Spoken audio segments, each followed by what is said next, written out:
Galerinha do YouTube, tudo bem com vocês?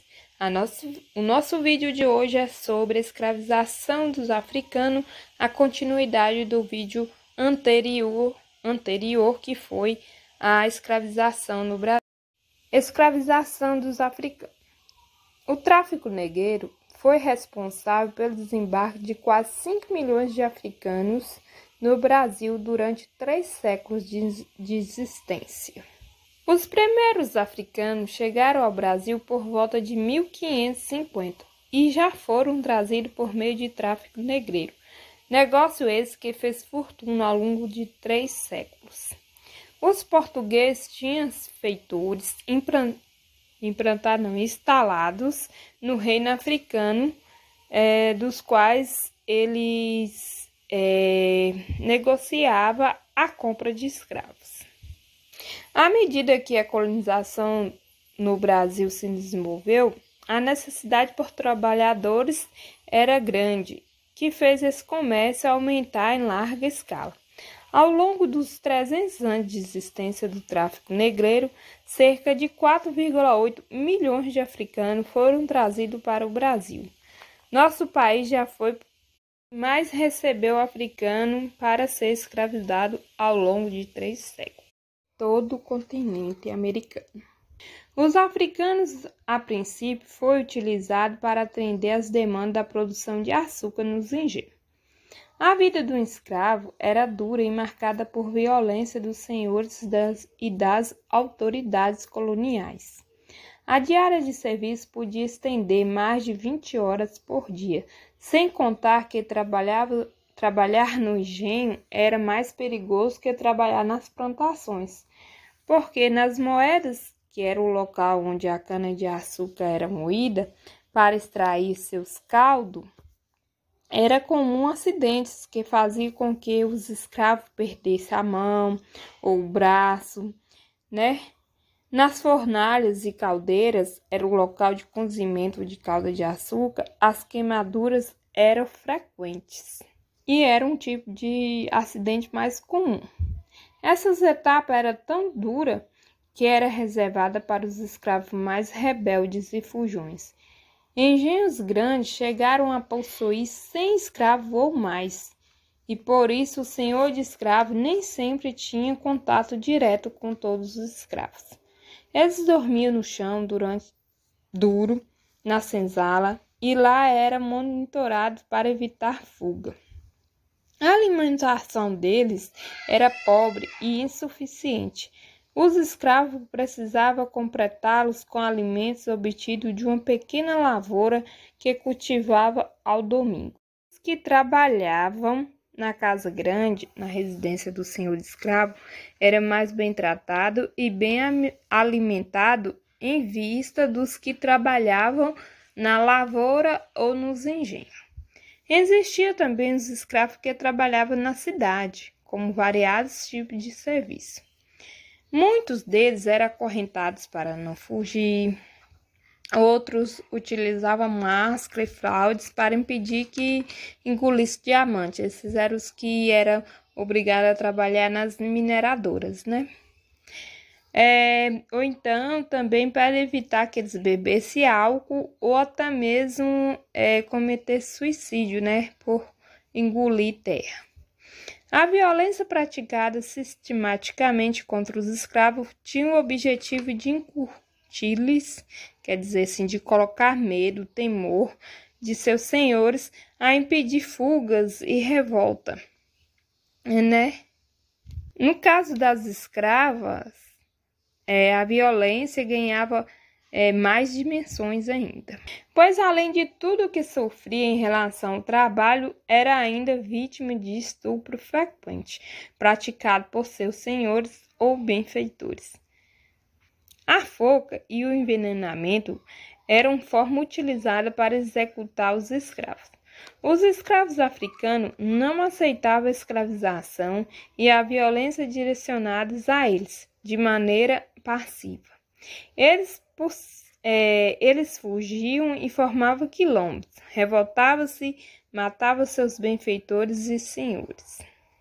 É um resumo, né? Por causa que a gente sabe que eles foi assim a parte do ser humano que mais sofreu aqui no mundo foi os escravos, né, gente? E aí temos aqui o resumo do fim da escravidão, né? O Brasil foi o último país do continente americano a abolir a escravidão.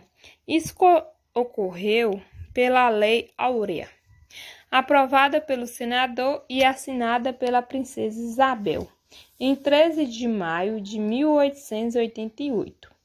O fim da escravidão no Brasil não foi um ato de bondade. É bom, né, saber que não foi um ato de bondade, porque na escola, quando dei mesmo ensino fundamental na escola, eu achava que a princesa Isabel fez aquilo de coração porque ela era uma pessoa boa, fez uma bondade.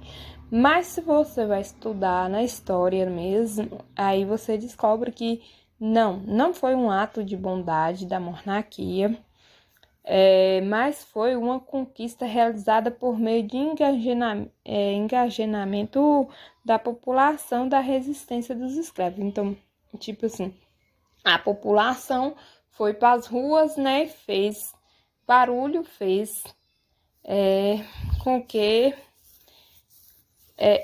viesse a acontecer aí a lei do abolicionismo. Então, o abolicionismo ganhou força em nosso país a partir da década de 1870, mas um ponto de partida importante a ser considerado foi a proibição do tráfico negreiro, né, que aconteceu aí por volta da Lei Eusébio de Queiroz em 1850. Então, em 1850 aconteceu a lei que proibia o tráfico negreiro. Eles não podiam mais ir na África buscar os africanos para ser escravizados aqui no Brasil, né? E mesmo com essa lei, a gente vê aí que passou 38 anos de luta para poder, né, ele estar conseguindo a libertação dos escravos. Então, a pressão realizada pela população livre e pelos escravos tamanha que o crime criou uma desordem, né, no final da década de 1880, e era evidente, né, que havia uma desordem muito grande e o império não tinha mais controle sobre a situação. Então, aí o império ele sentiu-se pressionado, né? Aí, sendo dessa forma, e aprovou-se a Lei Áurea, em 3 de maio de 1888, até porque não tinha mais como fugir, né? Tem um livro, eu escrevi um livro de história que fala que no dia da assinatura mesmo, a maioria dos chefões fugiram, né? Então, toda a responsabilidade caiu em cima da princesa Áurea e só tinha ela lá no momento e a população fazendo pressão, e aí ela acabou assinando aí a lei. Aí, a reação da população mediante a lei foi de festa, né? De comemoração, celebração, por causa do acontecido, né? Era mais uma vitória aí no Brasil. Aí eles comemoraram aí por volta de dias, né? Muitos dias de comemoração. Porém, a abolição, ela não foi acompanhada por medidas de suporte aos negros libertos, né? E aí eles continuaram sendo vítimas de preconceito, violência, né? E sofreram aí falta de educação, de estudo, de boas oportunidades, né? Não tinha quem desse aula para eles, não tinha quem ensinasse, porque, tipo, eles passaram a vida deles inteira trabalhando para seus senhores, né?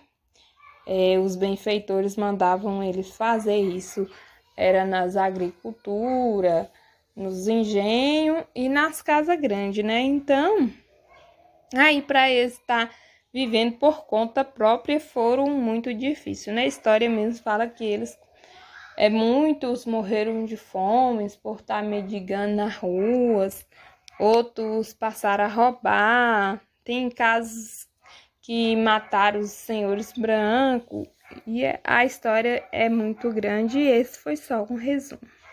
Eu espero que vocês tenham gostado do vídeo e esse foi o vídeo de hoje. Sou Cida Oliveira e esse foi o vídeo de fatos históricos.